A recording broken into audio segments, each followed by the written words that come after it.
Warning, F-bombs are armed and may be dropped. Okay, every gun rights supporter will say every gun control supporter is being dishonest about their intentions. I can tell you that that claim is absolutely true. And I can tell you that because I used to be a gun control supporter. The 94 ban comes along, right? And it only banned AR-15s, AK-47s, that sort of thing. Yeah. I remember back then thinking, well, it's just these guns, and they're not that important, right? There's other options. We'll get around this. And in the back of my mind, I also knew that more gun bans could come later if we needed them. Now, back then I wasn't into it enough to really care too much one way or the other. But I also understood that, yes, this is something that could be done later if we have to. Let's just worry about that bridge when we get there. When a gun rights supporter tells you gun control supporters want to ban all guns, they're not joking. I've been there, I've done that.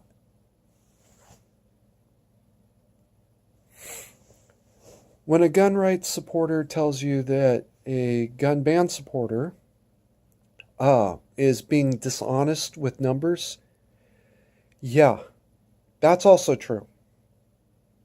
The simplest thing to compare it to is the suicide rate. All right. Britain, UK, France, the others, they all banned guns in the 80s and 90s, right? Britain, I think, was 96. And what did all of them see? Well, they saw their total gun deaths drop. In Australia, it was kind of precipitous. It was like 5, 10%, maybe 15. I don't have the numbers right in front of me. But it was actually fairly impressive, right? No, not really. The suicide rates with firearms dropped. In Australia, the overall suicide rate actually did drop fairly impressively. I think that was the 15%. What they're not going to tell you is that those suicide rates rose. They came right back up to where they were before the ban within 2 to 3 years. In Australia, admittedly, it took about 5 years to get back to that point. But everybody else, it got back within 2 or 3 years. And it actually rose just a little bit. I think about 2% overall. That's because killing yourself with a firearm is actually really difficult. It's not as easy as TV makes it look like. About 50% are failures. That means for every one successful suicide with a firearm, there are 2 attempts. They don't count the attempts. They only count the successes. That's one part. The second part is that there is actually there are 2 other ways to do it. One is about 50% successful, but it's also about 50% of the total attempts. And that's drug overdose. Medical examiners, unless you have some concrete piece of evidence that says that this was a suicide, medical examiners will not mark it as a suicide. They will only mark it as an accidental. And half the time, even if they know it's a suicide, they'll mark it just drug overdose, unknown cause. And then they'll hand it over to the homicide investigators to deal with it because they don't want to touch it. The moment they hit that suicide box, the family comes round screaming, "Oh, my poor baby didn't kill himself. It was those evil, awful drug dealers that pumped him full of drugs." They don't want to deal with it. And I don't blame them. I really don't. Only about 1 in 10 actual drug suicides are marked as drug suicides, and those are always when it's something other than an illicit drug. It doesn't matter how much of the illicit drug this guy used. He could have slammed a whole brick of heroin in one hit. They're not going to touch it. They don't want to. They don't want to deal with that. And to be perfectly blunt, like I said, I can't blame them. They leave that for the homicide investigators. Again, can't blame them. The other method, which is actually 100% successful, involves another technique that, like I said, it's 100% successful unless somebody walks in and interrupts it. Now, that's the case with drug overdoses and firearm suicide. If nobody walks in and interrupts the suicide attempt, it's either successful or it's not. But if somebody walks in, your chances of surviving this rises at least 50% because somebody interrupted you, right? I don't want to talk about the technique too much because I don't want somebody seeing this video and say, oh, that's a great idea. No, I'm not here to give suicide advice.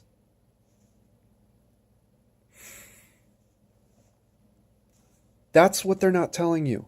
First of all, the gun ban only dropped suicide rates. And second of all, those rates bounce back because, not in spite of the ban, but because of the ban. They bounce back and then some because of the ban. There's other ways that are way more successful. People just switched over to those. There is zero evidence that any gun ban has ever actually stopped a mass shooting from happening. Back in 94, 95, when I was kind of a half-assed gun control supporter, but I was really either go all in or don't do this shit at all. And if we went all in, I would have been like, okay, great, that's fine.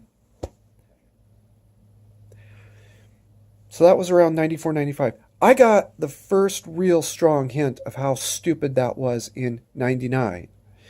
Now, if you are an American and you remember 99, you know what I'm talking about. All right? So don't sit here and fucking blow smoke up my ass. Do not lie to me. The way to anger a fool is to tell them the truth. The way to anger somebody with intelligence is to lie to them. So please do anger me. Lie to me.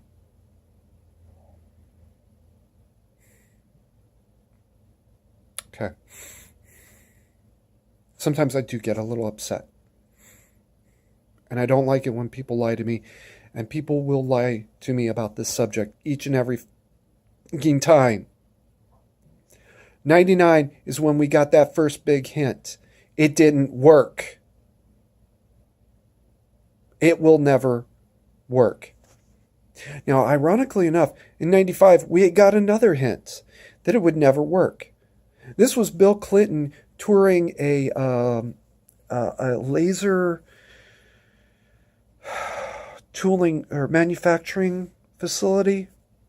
I don't remember the whole story, but basically it was a metal working plant where they used lasers to work the metal. I understood this is very expensive and complicated equipment. Your average Joe is not going to be able to get one.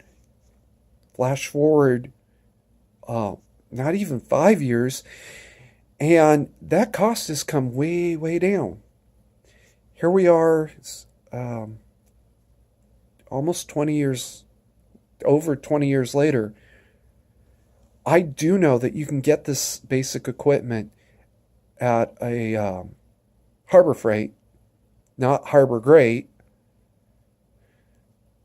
I think it was $150. It wasn't laser and it wasn't automated. It was basically like a etching machine, for those. Put a template on one side and put what you want to etch into on the other, and you could just kind of follow it around and it'll etch into the second piece what the first one looked like. All right, and it did requires some creative engineering, shall we say. Some bolts that were not on the original device. But it worked perfectly. And I've seen it done. All right. You tell me how you're going to stop that. You can't.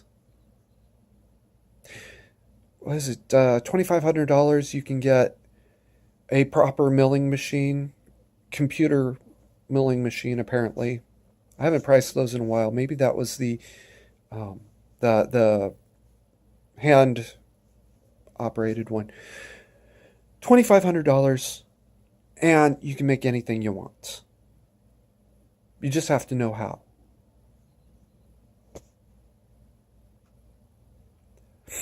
Here it is. Gun control does not work. It cannot work. It does not disarm anybody who is determined enough to get it. And $2,500, you can make as many as you want.